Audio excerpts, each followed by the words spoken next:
And what is all this about reproduction in that direction?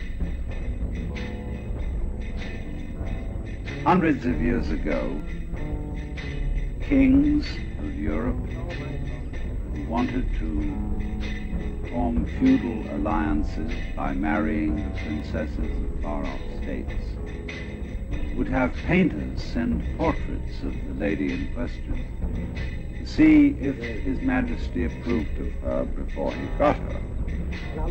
And there's a famous story in which Henry VIII of England was badly cheated in this respect by a too flattering portrait of Anne of Cleves. And therefore there grew up a kind of morale among artists in the European tradition to make faithful reproductions.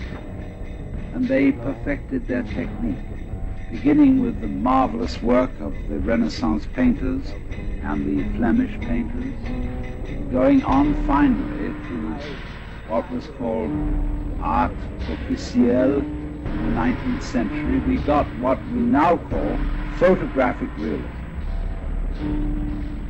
But then they said, isn't there some more scientific way of doing this? So they discovered the camera.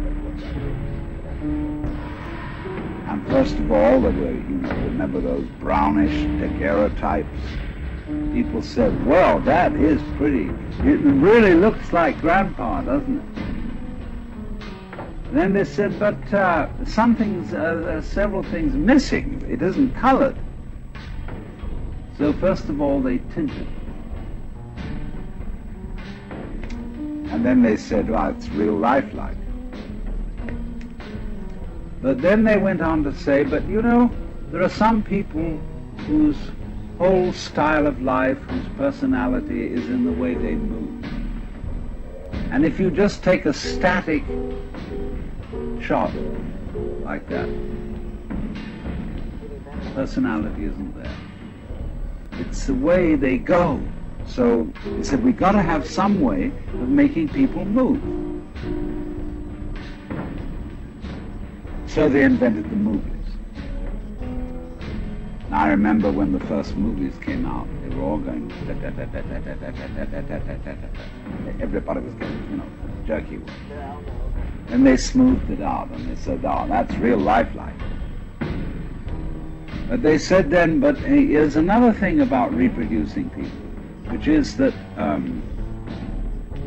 they talk, and a whole lot of their personality is in the voice.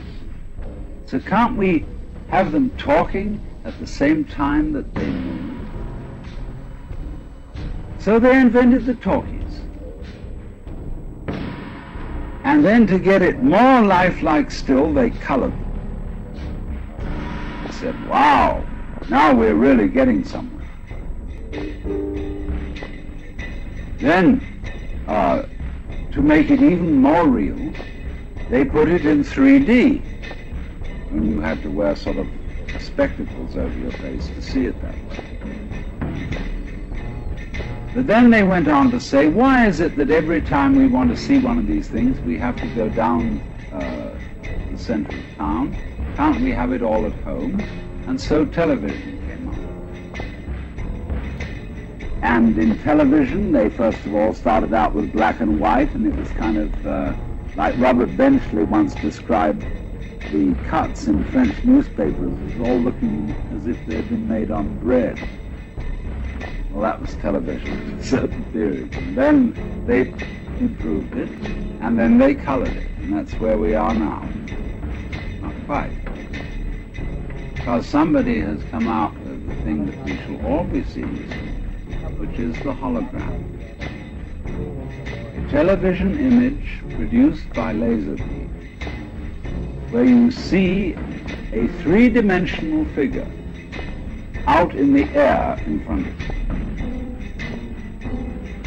So isn't that much?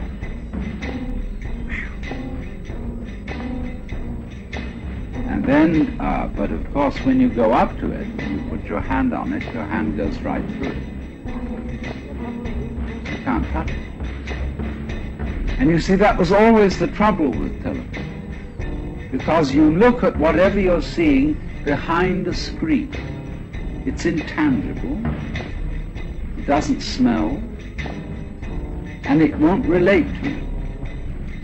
So these are further problems to be solved in the techniques of electronic reproduction. And they'll do it. They'll first of all manage a way in which the electronic emission sources can solidify and make the air vibrate so that you go up and you touch the figure and you won't be able to push your hand through it because the air will be going faster than your hand.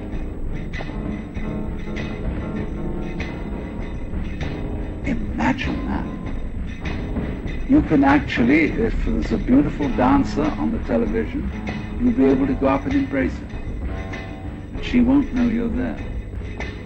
She won't respond. And you'll say, well, that's not very lifelike. Just as they once said, if the photograph doesn't move, it's not very lifelike. If it doesn't talk, it's not very lifelike. They'll next say, if the reproduction in 3 dimensions solid doesn't respond, it's not very lifelike. So they'll have to figure out a technique for doing that. What will they do? Well, I'll tell you. Sitting in your home, where you're watching the scene on a kind of stage now, not on the screen, there'll be a TV camera observing you. And that TV camera will report back everything you do into a computer. And the computer will so manage each bit of information, that's to say, each tiny little granule unit of information going into the image that you're looking at, that it will immediately decide what is the appropriate response to the approach you are making.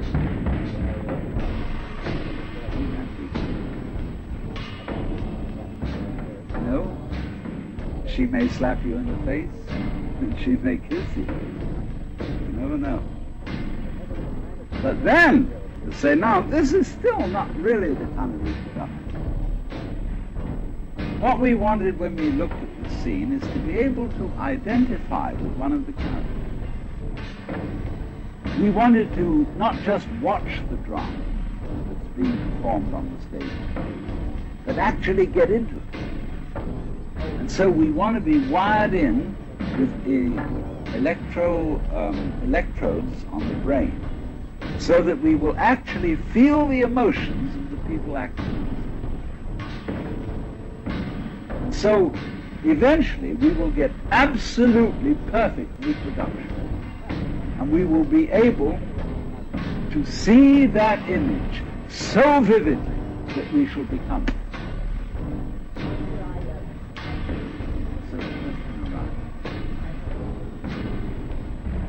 Could that be where we are already?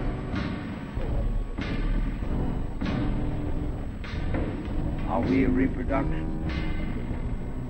which over the centuries of evolution has worked out to be a replica of something else that's going on? And we are where we always were.